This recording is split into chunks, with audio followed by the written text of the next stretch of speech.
Assalamualaikum warahmatullahi wabarakatuh. Salam sejahtera. Perkenalkan, nama saya Fakhriza Arifi Agustian, unit kerja di SMKN 1 Singosari, mahasiswa Universitas Negeri Malang, peserta PPG dalam jabatan angkatan pertama tahun 2022. Hari ini 5 Oktober 2022 saya akan melaksanakan uji kinerja yang menggunakan KD 4.5, yaitu menggunakan alat ukur mekanik. Assalamualaikum warahmatullahi wabarakatuh.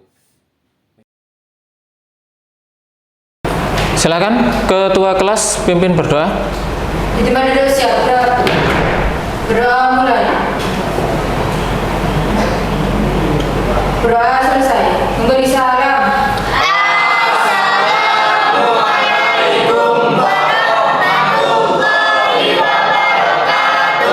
Waalaikumsalam warahmatullahi wabarakatuh. Selamat pagi semua. Selamat pagi, Pak. Oke, bagaimana kabarnya hari ini?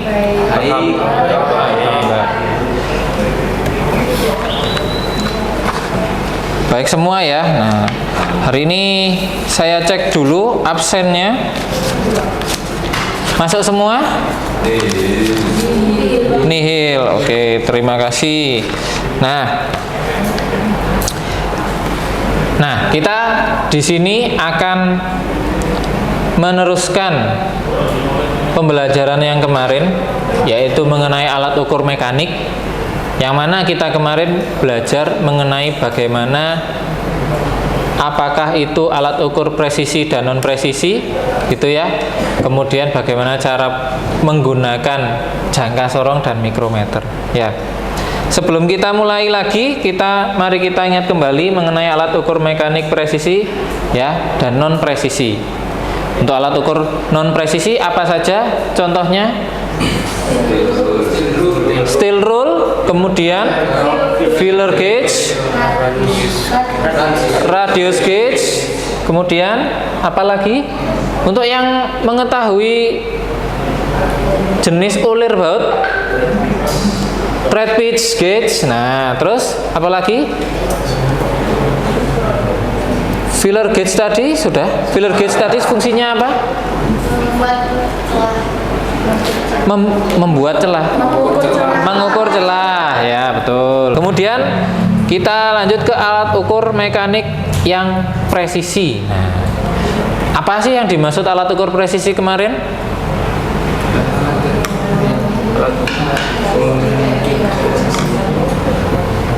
Bagaimana Azril? Alat ukur yang mengukur secara presisi. Oke, secara presisi. Dalam arti pengukurannya tepat. Oke. Pengukurannya tepat dalam arti apa? Dia bisa mengukur skala yang lebih kecil daripada 1 mm. Nah, itu alat ukur presisi.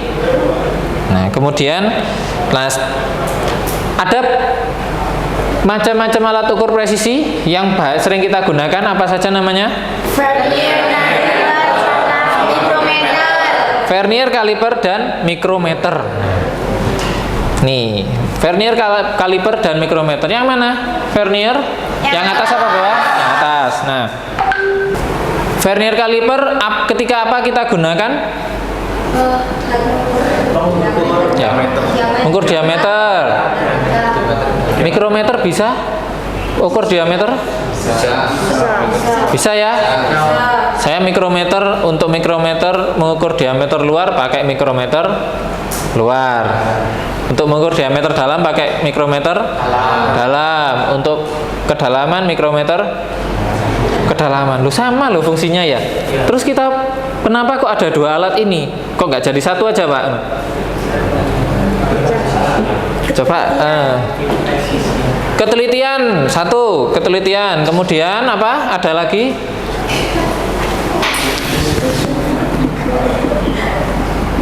Ketelitian, kemudian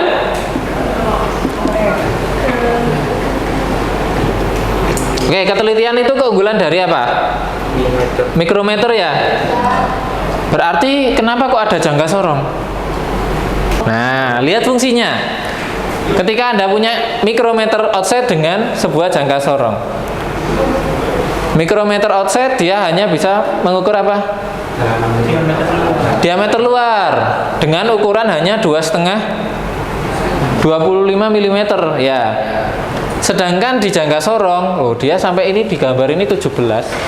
Apalagi kalau sama lihat yang di situ dia sampai 30 cm, sangat besar. Lalu dia juga bisa mengukur diameter dalam, diameter luar kedalaman Nah, jadi lebih mudah digunakan di segala situasi. Ketika Anda tidak membutuhkan pengukuran yang terlalu presisi, maka digunakanlah jangka sorong. Ya. Seperti itu. Oke? Nah, mari coba mengingat ya. Masih ingat nggak nih cara menghitungnya?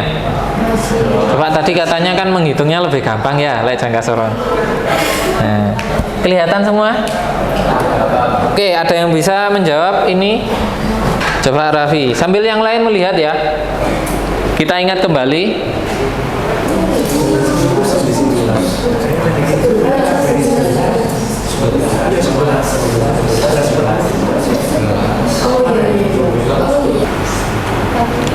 Bagaimana Raffi?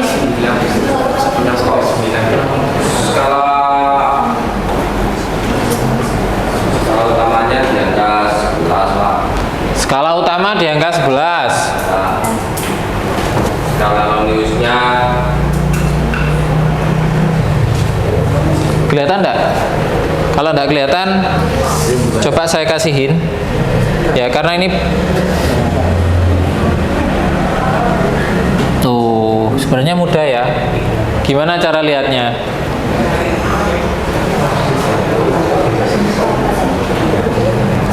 Nah, kita lihat di bagian sini rata-rata dia berada di sebelah kiri ya, sebelah kiri dari garis utama. Dengan di sini dia berada di garis sebelah kanannya garis utama. Nah, kita lihat aja tengah-tengahnya mana. Nah, kalau saya lihat kira-kira di sini berapa ini? 42.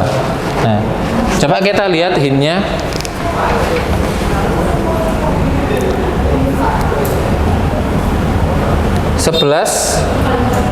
Nah, 44 ya, bukan 42. Kok bisa 42? 44. Kok bukan 42? Karena dikalikan 0,02 garis ke 2 berarti 0,044. Oke, kita masuk pretest saja ya. Silakan disiapkan handphonenya untuk masuk ke pretest kuisis ya. Iya. Gimana? Bisa pakai browser? Nah. Langsung saja ya, klasik. Jadi nanti kalian mengerjakan sendiri-sendiri. Oke. Sudah bisa di start ya? Saya start. Mulai dari sekarang.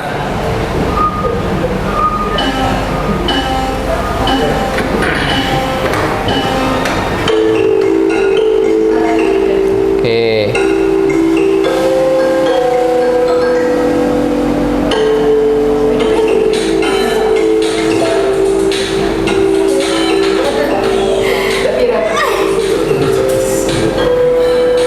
Oke, sudah selesai semua. Aduh. Kok ada yang salah semua ini? Oke. Oke ya, sudah?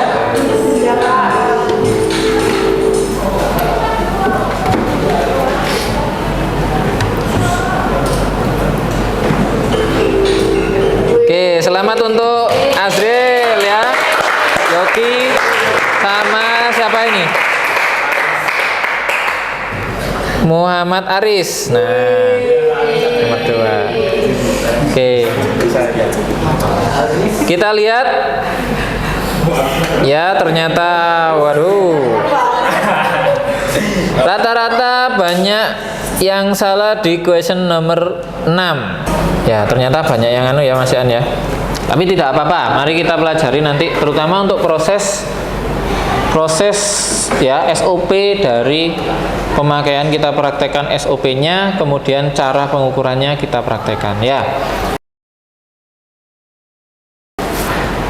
Jadi coba perhatikan gambar berikut ya. Ini gambar apa Mas? Piston, semua sudah tahu ya. Nah, bagaimana cara untuk menentukan komponen ini masih memiliki kelayakan untuk digunakan? Caranya gimana? Aris? Ya Boris, kalau Anda punya sebuah piston, disuruh ini masih layak apa enggak? Apa yang Anda lakukan? Bagaimana mengeceknya?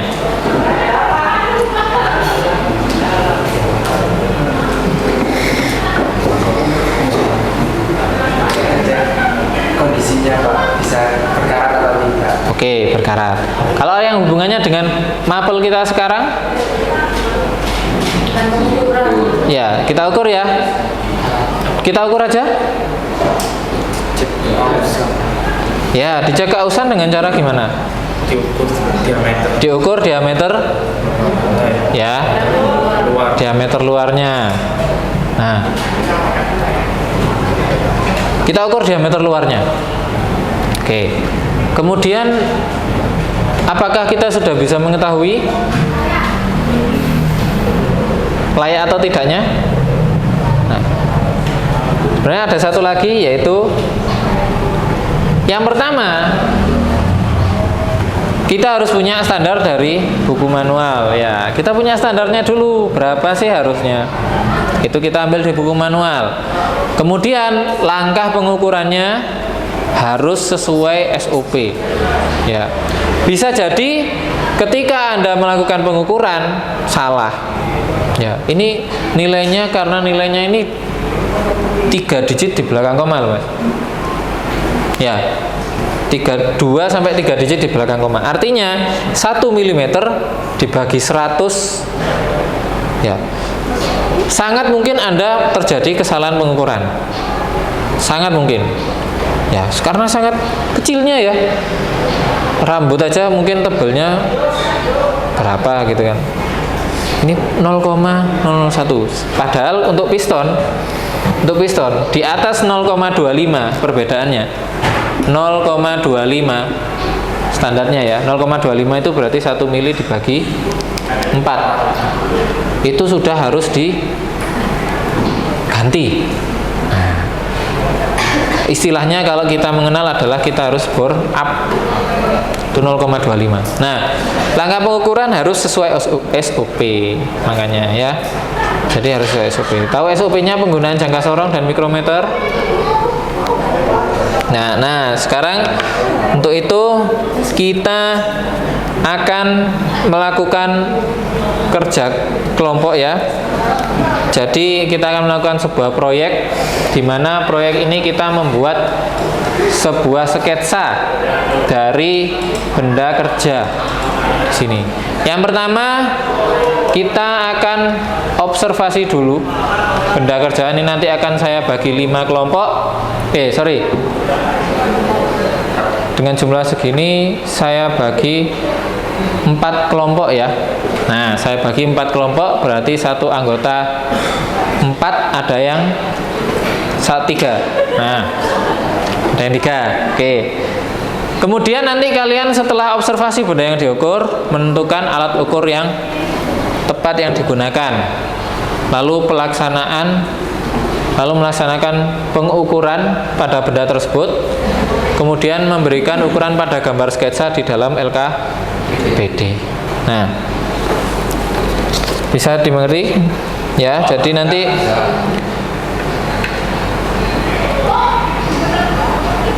jadi akan saya bagi dulu kelompoknya ya. Kita random saja karena tadi 37% Ya, 37%. Saya random saja untuk kelompoknya, berarti saya hitung karena 4 kelompok 1 sampai 4 ya. Oke. Langsung diukur, saya hitung ya.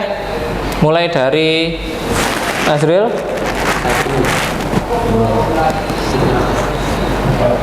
1, 2, 3, 4, 1, 2, 3, 4, 1, 2, 3. Oke. Kelompok 1 mana? Oke, sudah tahu. Kelompok 2? 3.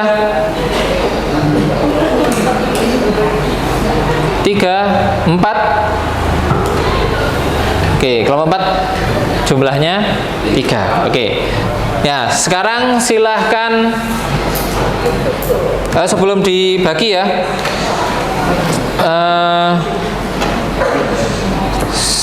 silahkan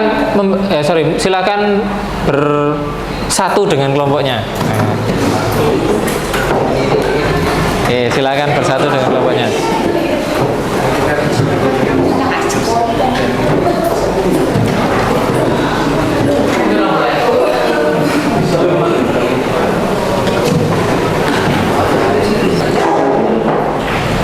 Sudah bersatu? Sudah bersatu. Oke. Oke. Akan saya bagi peralatannya ya.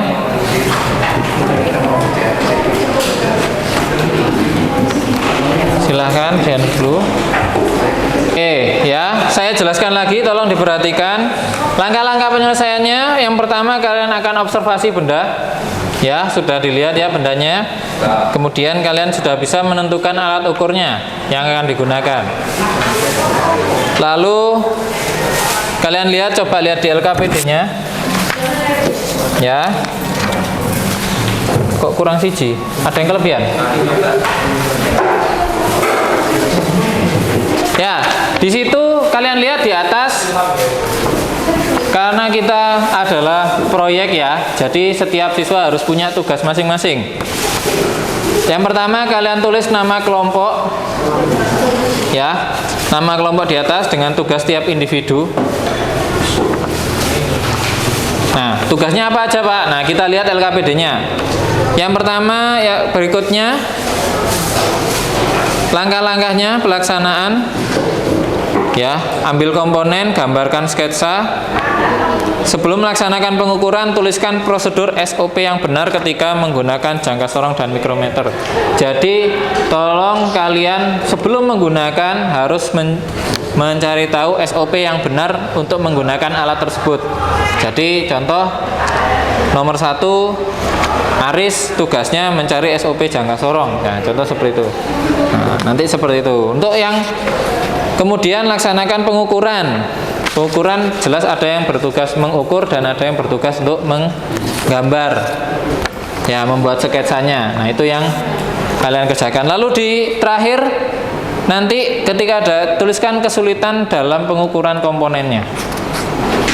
Ya, kesulitannya. Bisa dimengerti? Ya, Ada yang tanyakan? ya, bisa. Oke. Kemudian ya, coba perhatikan yang di depan.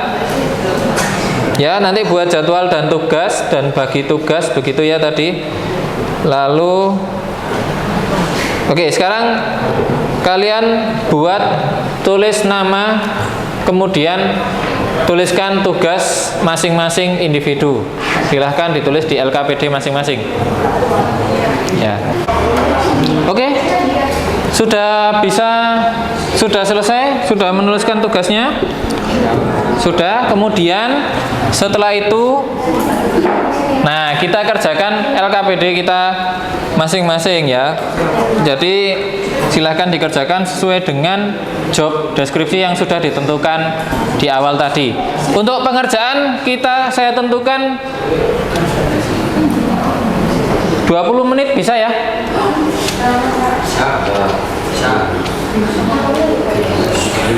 20 menit? 30 menit? 30, oke. 30 menit. Silakan dikerjakan.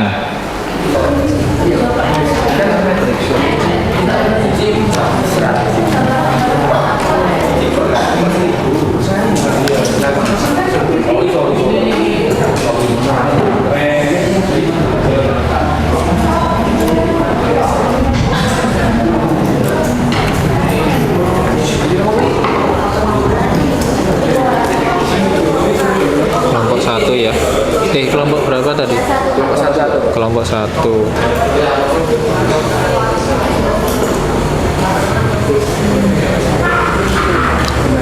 Yang bertugas gambar siapa? Oke, Asril. Nanti yang bertugas melakukan pengukuran berarti Saya sama Yogi. SOP siapa? Saya sama Surya. Oke. Kakak sama Nakeman. Iya tak? Katanya tadi mengukur saya sama ya. Iya. SOP juga 2. Nggak apa-apa wis. Kalau memang sudah ditentukan begitu enggak apa-apa. Wis sudah kesepakatan bersama. Bagaimana melaksanakannya untuk pengukuran diameter gimana? Boleh dilihat? Raffi, bagaimana caranya pengukuran diameter? Ya coba yang itu. Ini terus dikunci. Posisinya pada saat apa? Posisinya ini di sini. Di tengah. Oke. Miring enggak? Sudah dikunci? Pelan-pelan. Terus dilihat hasilnya. Oke. Skala utamanya Berapa itu? 14. 14. Skala minusnya tadi ketemu di 42 tadi Pak. Tapi 42. kalau sekarang Loh, kok beda-beda? Harusnya tidak ada perubahan. Ayo. Nah, ini Apa ini? maksudnya itu. SOP-nya yang perah Pak? kalau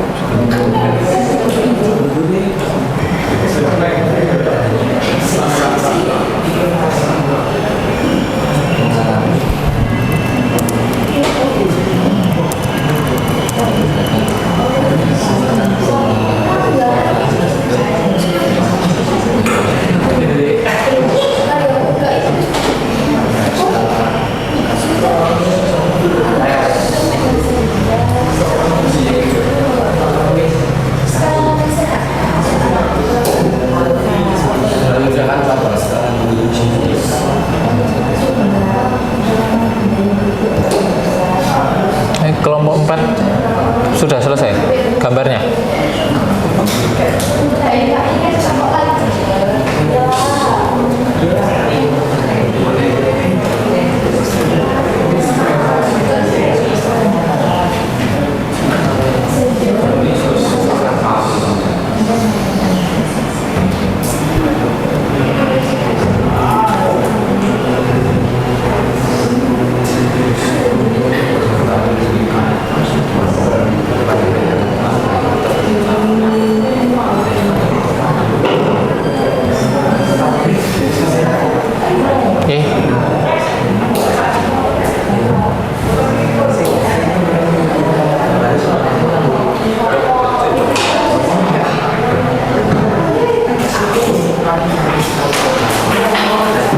Cukup OTC. Oke. Waktu sudah habis. Silahkan maju. Yang pertama saya tunjuk kelompok 2. Silahkan maju kelompok 2 untuk mempresentasikan hasil pengukurannya dan kendala-kendala kesulitan yang dialami. Silahkan.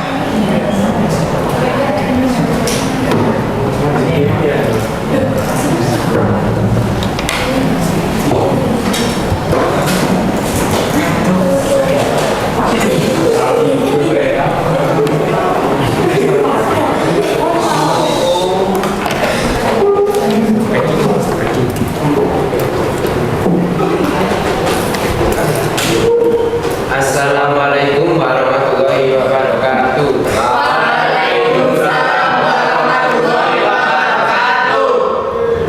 Kami dari kelompok 2 di sini akan mempresentasikan hasil pengukuran dari head piston.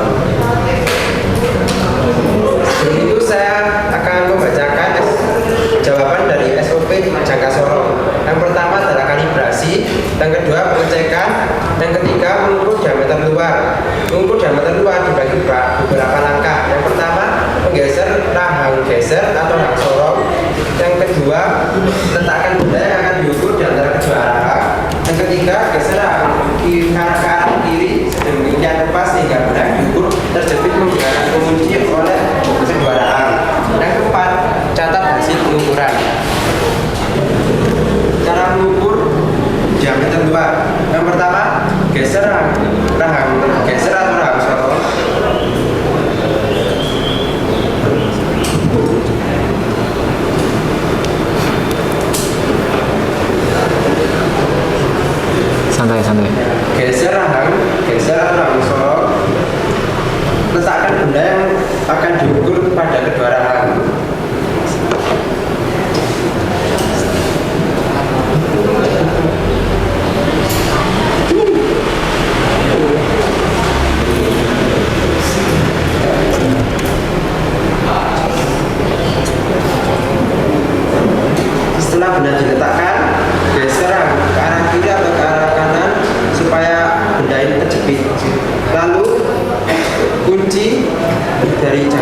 kami.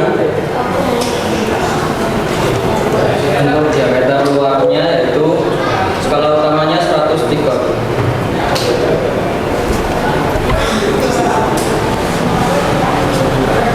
Diameter dalamnya nomor 1 yaitu skala utamanya 93 mm dan skala lurusnya 0,9 mm, sehingga dapatkan hasilnya yaitu 93,9 mm.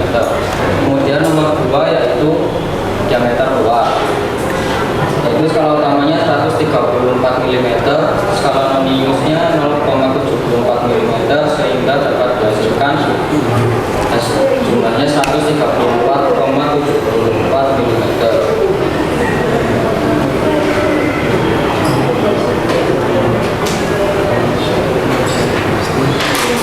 Kemudian nomor 3 yaitu diameter dalamnya, skala utamanya 56 mm dan skala noniusnya 0,34 mm, sehingga didapatkan hasil yaitu 56,34 mm.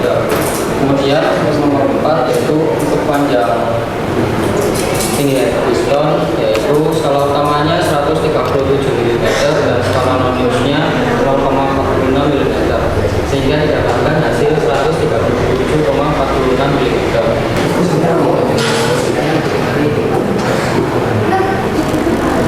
Iya.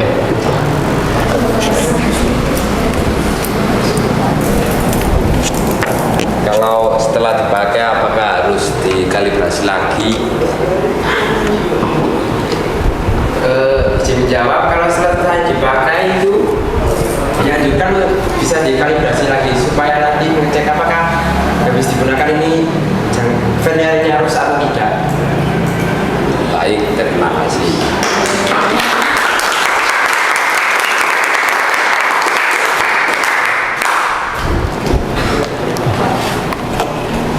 Apa yang tidak ditanyakan lagi? Baik, sekian dari kelompok kami. Assalamualaikum warahmatullahi wabarakatuh. Waalaikumsalam warahmatullahi wabarakatuh. Oke, tepuk tangan untuk teman kalian. Oke. Ya, itu.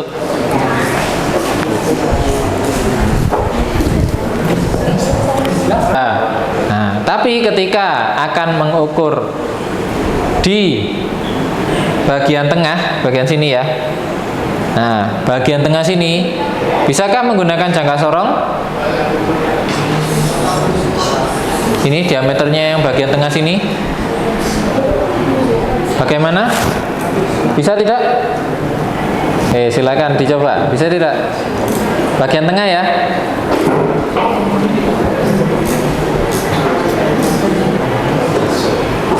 Bagian tengah seperti ini maksud saya ya. Jadi sebuah piston itu dia harus diukur diameter A, B, C. Karena tingkat keausannya beda. Nah, dengan piston sebesar itu, maka Anda harus menggunakan apa? Mikrometer. Ya, karena apa? Rahang jangka sorong itu sebenarnya tidak nyampe. Ya, maka harus menggunakan mikrometer. Bisa dimengerti? Oke. Kalau begitu akan saya ukur lagi dengan cara kita masuk ke post test. Ya, kita post test lagi.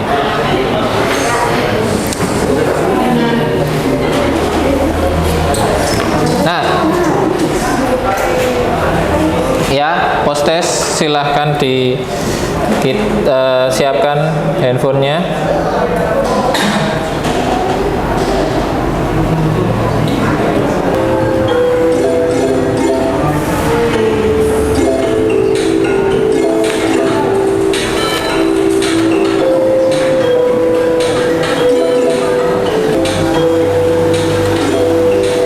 Nah, ini apalagi ini nomor 1, 2 strict ya, mega kill.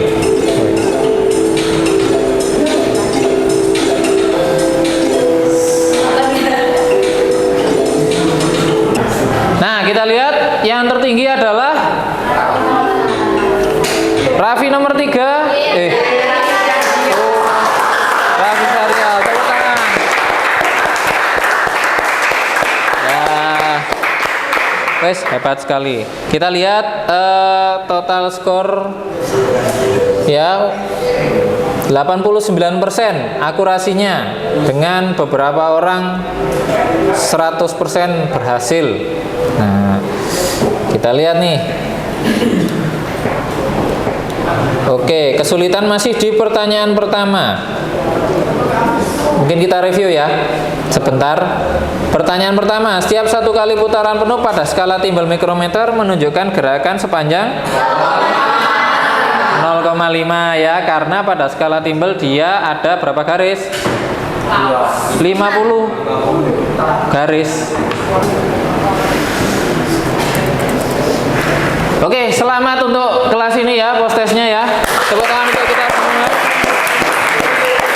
Ya, 89%. Nah, mari itu semua berarti menunjukkan bahwa kalian belajar ini ya. Nggak turut tok. Nah, mari kita lakukan refleksi ya.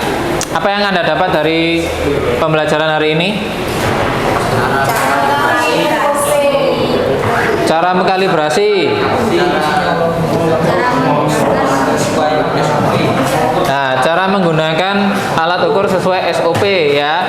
Jadi yang pertama, untuk saya koreksi dulu untuk yang tadi ya, untuk yang jangka sorong. Jangka sorong enggak ada koreksi saya tadi ya, sudah benar. Sudah betul jangka sorong ya. Jadi dia punya, yang perlu diperhatikan adalah, sebentar, tolong perhatikan. Yang perlu diperhatikan adalah posisi dari jangka sorong ketika melakukan pengukuran, jangan sampai miring ya.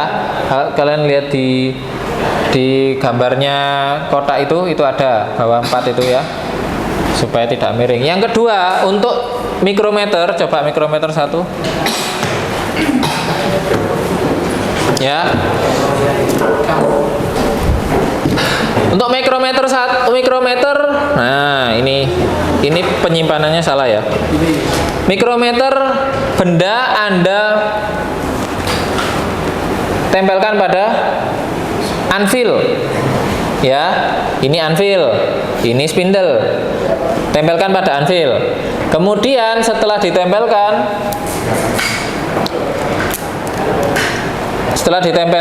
putaran recet tidak perlu terlalu banyak, 3 klik saja. 1, 2, 3. Ojo ngemu ini ya, jangan ya terlalu banyak. Jadi 3 klik saja, 1, 2, 3. Kemudian dikunci. Nah, itu yang perlu diperhatikan. Oke. Dari sini ada yang ditanyakan? Oke. Kalau begitu ya,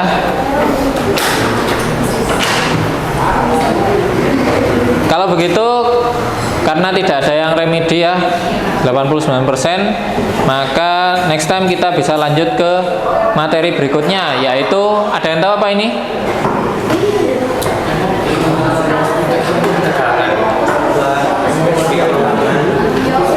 Namanya multimeter digital ya.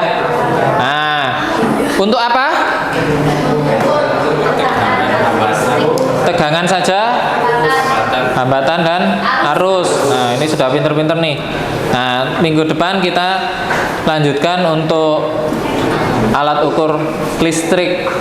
Nah, alat ukur listrik. Tidak hanya multimeter saja, nanti ada yang lain. Nanti materi bisa dilihat di grup ya. Silahkan dipelajari di rumah untuk membantu kita pembahasan di minggu depan. Nah, kalau sudah tidak ada yang ditanyakan, maka kita tutup saja hari ini. Jangan lupa nanti yang piket siapa? Ya, kelompok 2 ya. Ya, kelompok 2.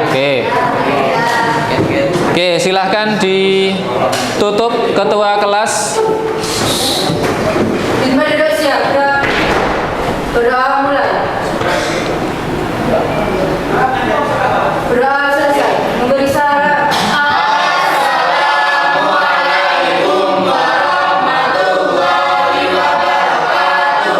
Waalaikumsalam warahmatullahi wabarakatuh. Terima kasih kembali. Selamat sore semuanya. Terima kasih.